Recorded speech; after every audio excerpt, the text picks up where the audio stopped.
Good morning everyone. आज हम पढ़ेंगे पार नज़र के का अगला भाग। इसके पहले हमने देखा कि छोटू के पापा एक दिन जब अपने काम से वापस आ रहे थे तो उनके स्टाफ ने कंट्रोल रूम की तरफ कुछ बढ़ते हुए देखा जो एक बिंदु के समान दिखाई दे रही थी। वह अपनी जगह पे स्थिर नहीं थी, वह लगातार मंगल ग्रह की ओर बढ़ते आ रहा था। तो उन्होंने यह अपनी शंका जाहिर की कि यह कहीं अंतरिक्ष यान तो नहीं है। तो छोटू के पापा ने यह संदेह किया कि जो यह यान हमारी तरफ बढ़ते आ रहा है वो अंतरिक्ष यान तो नहीं है, और संदेह हमें भी है। आप क्या करिए, अब इस पर बराबर ध्यान रखिए। ये छोटू के पापा ने अपने स्टाफ को कहा और छोटू के पापा सोच में डूब गए। उन्हें यह सोच में आने लगी कि अगर यह अंतरिक्ष यान होगा तो वह कहाँ से आ रहा होगा। क्या हमारे ग्रह के अलावा और भी कोई ग्रह है जहाँ पे जीव रहते हैं, जैसा कि अभी हम सोचते हैं कि एलियंस जिसे हम कहते हैं कि और भी कहीं कोई ग्रह ऐसा है क्या जहाँ पे जीव रहते हैं। ठीक इसी प्रकार छोटू के पापा भी सोचने लगे कि हमारे ग्रह के अलावा अर्थात मंगल ग्रह के अलावा कोई ऐसी धरती है क्या जहाँ पे जीव रहते हैं। उसी की ओर से तो यह अंतरिक्ष यान नहीं आ रहा है, कैसे हो सकता है? और अगर होगा भी तो क्या इतनी प्रगति कर चुका होगा कि अंतरिक्ष यान बना दे। वो सोचते हैं कि अगर कोई दूसरा ग्रह है तो अगर इतनी प्रगति तो नहीं कर चुका होगा कि अंतरिक्ष यान बना दे। वैसे तो हमारे पूर्वजों ने भी यानों उपग्रहों का प्रयोग किया था, मगर अब हमारे लिए यह असंभव है। इसके लिए आवश्यक मात्रा में ऊर्जा हो तो काश इस नए मेहमान को नज़दीक से देखा जा सकता है। वो सोचते हैं कि अगर उनके पास इतनी एनर्जी हो कि इस मेहमान को देख सके, कोई ऐसा यंत्र हो जो उनकी तरफ बढ़ते आ रहा है तो जिसकी सहायता से वो उस यंत्र को वो देख सकते हैं। अब वो क्या करते हैं कि अब अंतरिक्ष यान से एक यांत्रिक हाथ बाहर निकला। जो यान बढ़ते आ रहा था मंगल ग्रह की ओर, यांत्रिक हाथ का मतलब है मशीन वाला हाथ, ठीक है, जो मशीन से बना हुआ हाथ है। और उसकी जो लंबाई थी वह बढ़ते आ रही थी। जैसे आपने कई मूवी में देखा होगा, जैसे कृष्ण मूवी में भी देखा होगा आपने कि हाथ की लंबाई अपने आप जितनी चाहो आप उतनी बढ़ा लो। तो वह यान बिल्कुल ऐसा ही था। उसकी हाथ की लंबाई बिल्कुल बढ़ते जा रही थी और मंगल ग्रह की ओर आते जा रही थी।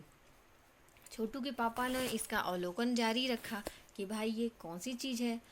कॉलोनी की प्रबंध समिति की सभा बुलाई गई। जितनी भी उनकी समिति थी, जितने भी समिति के सदस्य थे, उनके लिए यह सभा बुलाई गई कि जानने के लिए कि आखिर यह क्या चीज़ है और इस से निपटने के लिए हमें करना क्या चाहिए। अध्यक्ष ने अपने भाषण में क्या कहा, देखिए। हाल ही में मिली जानकारी से पता चला है कि 2 अंतरिक्ष यान हमारे मंगल ग्रह की तरफ बढ़ते चले आ रहे हैं। इनमें से एक अंतरिक्ष यान हमारे गिर्द चक्कर काट रहा है। गिर्द का अर्थ है कि हमारे आसपास चक्कर काट रहा है।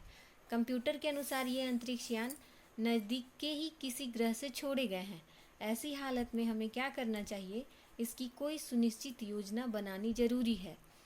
अब जो ये अध्यक्ष महोदय ने अपना भाषण दिया कि हमें यह जानना ज़रूरी है कि ऐसा यान जब हमारे पास आ रहा है तो हमें क्या करने की आवश्यकता है, क्योंकि उन्हें पता चला है कि हमारे अंतरिक्ष यान के पास ही यह यान चक्कर काट रहा है।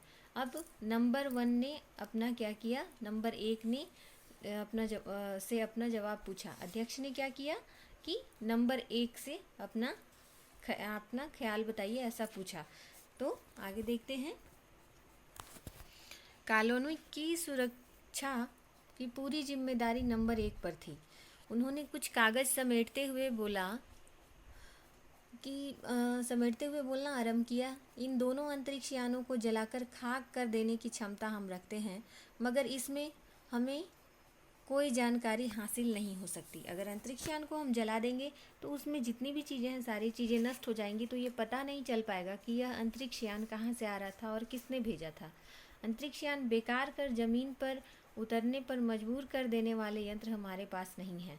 वो सोच रहे थे कि उस अंतरिक्ष यान को जो उनकी तरफ बढ़ते आ रहा था उसे ख़राब कर दें और मंगल ग्रह की ज़मीन पे उतार लें तो वो उसके बारे में पता लगा सकते हैं। हालांकि ये अंतरिक्ष यान खुद ब खुद ज़मीन पर उतरते हैं तो उन्हें बेकार कर देना हमें अवश्य है। मेरी जानकारी के अनुसार इस अंतरिक्ष यानों में सिर्फ यंत्र है, किसी तरह के जीव इसमें सवार नहीं है। नंबर 1 ने क्या कहा कि अगर हम इसे बेकार कर देंगे तो उसमें से हमें कोई जानकारी नहीं मिलेगी। अगर खुद ब खुद यह ज़मीन पर उतरेगी तब इन्हें हम बेकार कर देते हैं तो इससे जानकारी मिलेगी। और मुझे लगता है कि इस अंतरिक्ष यान में कोई भी जीव सवार नहीं है, जिससे हमें कोई भी खतरा नहीं हो सकता है। नंबर 1 की बात सही लगती है। नंबर 2 एक वैज्ञानिक थे। वे बोले, हालांकि यंत्रों को बेकार कर देने में भी खतरा है। इनके बेकार होते ही दूसरे ग्रह के लोग हमारे बारे में जान जाएंगे। इसीलिए मेरी राय से हमें सिर्फ अवलोकन करते रहना चाहिए। वो नंबर 1 की बात सुनकर नंबर 2 क्या बोलते हैं, जो कि वैज्ञानिक थे, कि अगर हम खराब कर देंगे तो दूसरे ग्रह वाले ये तो जान जाएंगे कि हमारे ग्रह पे भी जीव हैं, दूसरे ग्रह पे भी जीव हैं, तभी तो हमारा यंत्र बेकार गया। इसलिए हमें बस देखना चाहिए कि आखिर यह यंत्र कर क्या रहा है। और वो चाहते हैं कि जहाँ तक हो सके हमें अपने अस्तित्व को छिपाए रखना है। मतलब किसी को ये पता ना चले कि हम भी मंगल ग्रह पे रहते हैं, क्योंकि हो सकता है जिन लोगों ने अंतरिक्ष यान भेजे हैं वे कल को इनसे भी बड़े सक्षम अंतरिक्ष यान भेजें। हमें यहाँ का प्रबंध कुछ इस तरह रखना चाहिए जिससे इन यंत्रों को यह गलतफहमी हो कि इस ज़मीन पर कोई भी चीज़ इतनी महत्वपूर्ण नहीं है कि जिससे वे अब लाभ उठा सकें। अध्यक्ष महोदय से मैं यह दरख्वास्त करता हूँ कि इस तरह का प्रबंध हमारे यहाँ किया जाए। नंबर 3 सामाजिक व्यवस्था का काम देखते थे। उनकी बातों में यह था कि हमें अपना अस्तित्व छुपाए रखना चाहिए। हमें ये पता नहीं लगने देना चाहिए कि हम यहाँ पे रहते हैं, वरना हमारे लिए खतरा हो सकता है। उनकी बात के जवाब में अध्यक्ष कुछ बोलने जा रहे थे कि फ़ोन की घंटी बज गई। अध्यक्ष ने चोंगा उठाया। 1 मिनट बाद सभा को संबोधित करते हुए उन्होंने कहा कि भाइयों, अंतरिक्ष यान क्रमांक 1 हमारी ज़मीन पर उतर चुका है। तो वह दिन छोटू के लिए बड़ा महत्वपूर्ण दिन था। पापा उसे कंट्रोल रूम ले गए थे। यहाँ से अंतरिक्ष यान क्रमांक 1 साफ नज़र आ रहा था। तो कैसे अजीब लग रहा है यहाँ, इसके अंदर क्या होगा पापा, छोटू ने पूछा। दो अंतरिक्ष यान जो बढ़ते आ रहे थे, तो एक अंतरिक्ष यान मंगल ग्रह पे उतर जाता है। अब छोटू को आश्चर्य होता है कि यह कैसा अजीब है, इसके अंदर क्या होगा। छोटू ने पापा से पूछा। अभी नहीं बताया जा सकता, दूर से ही इसका निरीक्षण जारी है। अभी छोटू के पापा बोले कि अभी हमने पास से इसे नहीं देखा कि इसके अंदर क्या है और उसमें क्या आदमी है या कोई जीव है कि नहीं, इसलिए उसका निरीक्षण पहले करना पड़ेगा। उस पर बराबर हमारा ध्यान है और उसके हर अंग पर हमारा नियंत्रण है। वक्त आने पर ही हम अगला कदम उठाएंगे। अच्छे से निरीक्षण करने के बाद हम अगला कदम उठाएंगे। उन्होंने छोटू को एक कंसोल दिखाया जिस पर कई बटन थे। आप यहाँ पे देख सकते हैं, वह कंट्रोल पैनल जिसको बोलते हैं। यहाँ पे देखिए कितने बटन हैं। और ये अंतरिक्ष यान है और इसका ये लंबा हाथ है जो कि मंगल ग्रह की ओर बढ़ते आ रहा है। ये छोटू और ये छोटू के पापा और ये उनके सहकर्मी दिखाई दे रहे हैं आपको।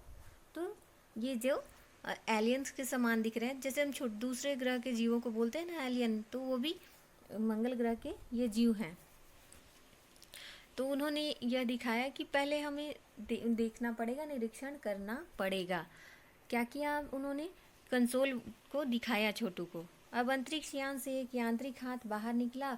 हर पल उसकी लंबाई बढ़ती ही जा रही थी। वह शायद ज़मीन पर पहुंचकर मिट्टी उकेर कर लेना चाहता था। सब लोग स्क्रीन पर दिखाई दे रही अंतरिक्ष यान की इस हरकत को ध्यान से, उसका ध्यान कहीं और ही था।